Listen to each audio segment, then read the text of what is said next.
இன்னைக்கு வந்து நேயர்களுடைய doubts relating to interest rate movement, interest rate கட்டாச்சுன்னா இன்வெஸ்ட்மெண்ட்ஸ், எஃப்டிஸ் என்ன பண்ணலான்றதை பற்றி கொஞ்சம் கேள்வியெல்லாம் நிறைய இருக்குது. அதை கேட்க போகிறோம்.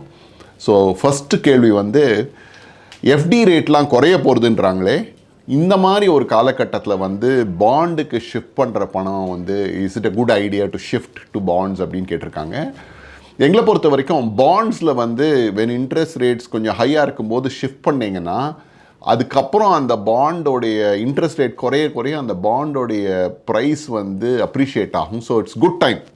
ஸோ இன்ட்ரெஸ்ட் ரேட் நன்னா குறையறதுக்கு முன்னாடி நீங்கள் பாண்டில் மூவ் பண்ணிட்டீங்கன்னா அந்த பாண்டோடைய ரேட்ஸை லாக் பண்ணிக்கலாம். ஸோ தட் அந்த இன்ட்ரெஸ்ட் ரேட் குறைய உங்களுடைய பாண்ட் ப்ரைஸ் வந்து அப்ரிஷியேட் ஆகும். So it's good idea. என்ன டைப் ஆஃப் பாண்ட் வாங்கலான்றது அடுத்த கேள்வி கேட்டிருக்காங்க. எஃப்டியோட சேஃபாக இருக்கிறதுக்கு எந்த பாண்டு அண்ட் எந்த மாதிரி பாண்டு ரிட்டர்ன்ஸ் கொடுக்கும்ட்டு. ஸோ பெரும்பாலும் வந்து 3 டைப் ஆஃப் பாண்டு நம்ம வந்து பார்க்கலாம் ஜென்ரலாக ஒரு மார்க்கெட்டில். பாண்டே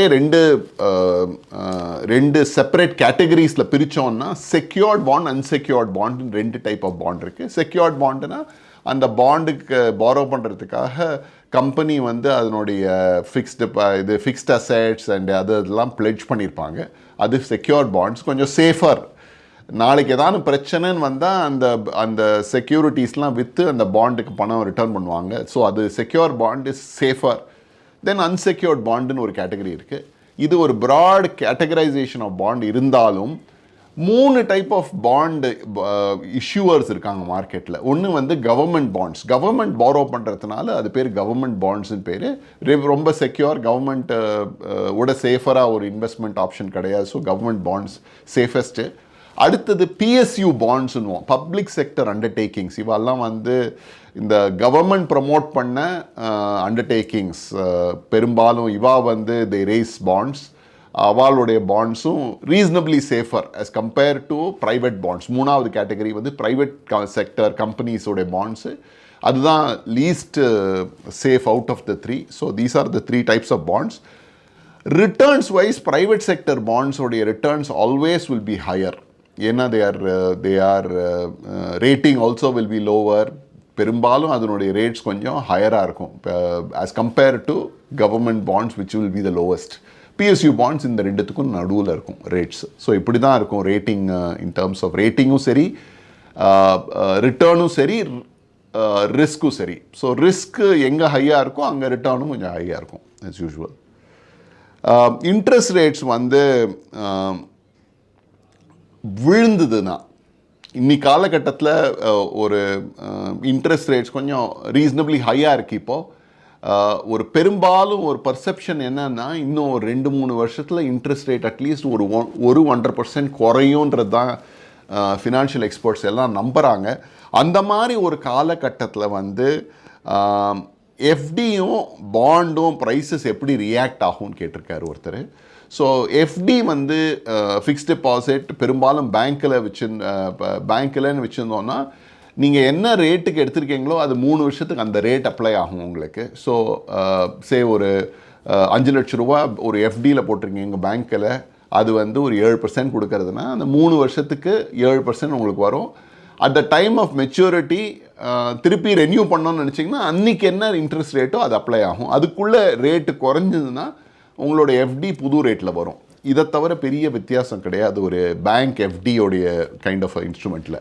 ஆனால் பாண்டுன்றது கொஞ்சம் வேறு. இன்ட்ரெஸ்ட் ரேட் குறையிறதுனா பாண்டோடைய வேல்யூ ஜாஸ்தி ஆகும்.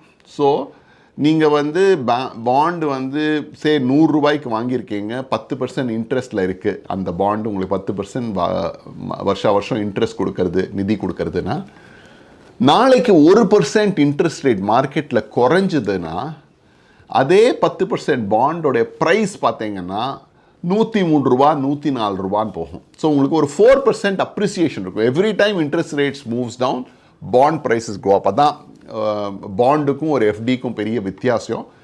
இது வந்து நீங்கள் வந்து மார்க்கெட்டில் ட்ரேடு பண்ணீங்க இல்லை விற்றீங்கன்னா உங்களுக்கு அந்த பெனிஃபிட் வரும். இல்லை நீங்கள் அப்படியே ஹோல்ட் பண்ணி மெச்சூரிட்டி வரைக்கும் பண்ணிங்கன்னா அந்த பெனிஃபிட் பெருசாக உங்களுக்கு அக்ரூவ் ஆகாது. So this is the difference. But சுருக்கமாக சொல்லணும்னா interest rates and bond prices inversely relationship பண்ணுவோம். ஸோ இன்ட்ரெஸ்ட் ரேட் குறைய குறைய பாண்ட் ப்ரைஸ் மேலே போகும், இன்ட்ரெஸ்ட் ரேட் மேலே போக போக பாண்ட் ப்ரைஸ் குறையும். So they have an inverse ரிலேஷன்ஷிப்னுவோம். நம்ம ஒரு மிடில் கிளாஸ் இன்வெஸ்டருக்கு வந்து பாண்டில் என்ன ரிஸ்க் இருக்குது கம்பேர் டு எஃப்டின்னு கேட்டிருக்காரு. பெரும்பாலும் ஒரு எஃப்டின்றது பேங்க் எஃப்டின்னு வச்சுட்டோன்னா அந்த எஃப்டியில் வந்து பெரும்பாலும் இத்தனை நாள் வரைக்கும் ஒரு பெரிய ரிஸ்க்குன்னு இருந்ததில் ஆர்பிஐ முன்னிலையில் இருந்து ஒரு ஸ்மால் இன்வெஸ்டர் பேங்க் டெபாசிட்டரை வந்து பாதுகாக்கிறாங்க. எஸ்பெஷலி நேஷ்னலைஸ் பேங்க்கில் வந்து அது ரொம்ப எவிடெண்ட்டாகவே தெரியறது. ஆனாலும் பை ரூல்ஸ் படி பார்த்தீங்கன்னா ஒரு 5 லட்சம் வரைக்கும் தான் கேரண்டி இருக்குது. Government guarantee is there for 5 lakhs. 5 lakhs மேலே அந்த பேங்க்குக்கு ஏதாவது பாதிப்பு வந்தது இல்லை இதுவாச்சுன்னா உங்களுக்கு 5 லட்சம் வரைக்கும் உத்தரவாதம் இருக்குது, அதுக்கு மேலே கிடையாது. So there is a risk on that. But ட்ரெடிஷ்னலாக it's been a safe area பேங்க்கை பொறுத்த வரைக்கும். ஆனால் பாண்ட்ஸ் அப்படி கிடையாது. இந்த லாஸ்ட் 10 வருஷத்தில் பார்த்தீங்கன்னா பல பெரிய நிறுவனங்கள் வந்து முழுகி போயிடுத்து. அதோட இந்த பாண்டில் போட்ட இன்வெஸ்டர்ஸோடைய பணமும் முழுகிடுத்து. பேச போனோன்னா IL&FSன்னு ஒரு பெரிய இன்ஃப்ராஸ்ட்ரக்சர் கம்பெனி இருந்தது. அது 2018 திவாலாச்சு. அந்த கம்பெனி திவாலாகும்போது கிட்டத்தட்ட ஒரு 8-10,000 கோடி ரூபாய் ஒர்த் ஆஃப் பாண்ட் ஹோல்டர்ஸோட பணமும் அவங்களோட அப்படியே கீழே போயிடுது. அதே மாதிரி சமீபத்தில் இந்த கொரோனாக்கு அப்புறம் வந்து லக்ஷ்மி விலாஸ் பேங்க்னு ஒரு தமிழ்நாடை சேர்ந்த ஒரு நிறுவனத்தில் வந்து பேங்க்கு வந்து ப்ரைவேட் பேங்க் வந்து திவாலாச்சு. அப்போவும் அவங்களுடைய பல கோடி ரூபாய், பல hundreds of crores worth of பாண்டையும் ரைட் ஆஃப் பண்ணிட்டாங்க. ஸோ அதனால் அந்த பாண்ட் ஹோல்டர்ஸ்க்கு பணம் கிடைக்கல. இந்த மாதிரி பாண்ட் ப்ரைவேட் செக்டர் பாண்டில் வந்து அந்த ஒரு பெரிய ரிஸ்க் இருக்குது. தட் அந்த கம்பெனி தான் திவாலாச்சுன்னா சல்லி காசு கூட கிடைக்காது. அந்த மாதிரி ஒரு நிர்பந்தங்கள் நடந்திருக்கு சமீபத்தில். ஸோ அதனால் ஒரு இன்வெஸ்டர் வந்து அந்த ரிஸ்க்கை புரிஞ்சுன்னு வரணும். ஹை ரிட்டர்ன்ஸ் எஸ், பட் அந்த ரிஸ்க்கும் கொஞ்சம் ஜாஸ்தி தான்றதையும் புரிஞ்சுன்னு வரணும். கன்சர்வேட்டிவ் இன்வெஸ்டர்ஸ் வந்து எஃப்டிலேருந்து பாண்ட்ஸுக்கு மூவ் பண்ணணுமா இல்லை ஒரு எஃப்டிலேயே பேங்க் டெபாசிட்ஸ்லேயே இருக்கணுமான்னு கேட்டிருக்காங்க. என்னுடைய பதில் வந்து ரொம்ப கன்சர்வேட்டிவ், எனக்கு வந்து ஒரு பிரின்சிபலில் பாதிப்பே இருக்கக்கூடாதுன்னு நினைக்கிற இன்வெஸ்டர் வந்து தயவுசெய்து பேங்க் டெபாசிட்லேயே இருங்க. இல்லைன்னா கவர்மெண்ட் செக்யூரிட்டிஸ் போகலாம்.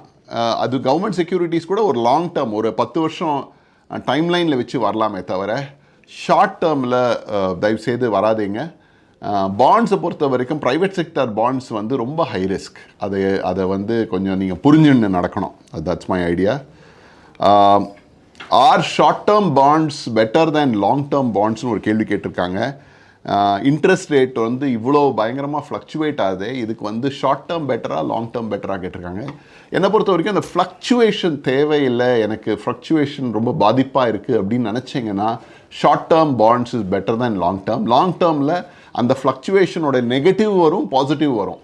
இன்ட்ரெஸ்ட் ரேட் குறையும் போது பயங்கர பாசிட்டிவும் வரும், இன்ட்ரெஸ்ட் ரேட்டை வந்து ஜாஸ்தியாகும் போது நெகட்டிவும் வரும். அது லாங் டேர்ம் பாண்டில் ஜாஸ்தி தெரியும், ஷார்ட் டேர்மில் அதனோட இம்பேக்ட் அவ்வளோவா தெரியாது. ஸோ உங்களுக்கு அந்த மாதிரி வாலட்டிலிட்டி வேணாம், எனக்கு அந்த மாதிரி ஒரு பாதிப்பு வேணான்னு நினச்சிங்கன்னா ஷார்ட் டேர்மில் இருக்கிறது தான் பெட்டர். நம்மளுடைய சேவிங்ஸில் வந்து எவ்வளோ பர்சன்டேஜ் வந்து எஃப்டிலேருந்து பாண்டுக்கு மூவ் பண்ணோம் அப்படின்னு ஒரு கேள்வி கேட்டிருக்காரு. அது ரொம்ப ஜெனரிக்கான கேள்வி. இது வந்து ஓப்பனாக வந்து இது பண்ண முடியாது. பட் நான் என்ன சொல்லுவேன்னா, ஒரு பேங்க் டெபாசிட்டில் வந்து அட்லீஸ்ட் ஒரு 6 மாதம் ஒருத்தருடைய செலவை வந்து வச்சுக்கணும். ஏன்னா நம்ம வந்து we speak about this concept of emergency ஃபண்ட்ஸ்னு.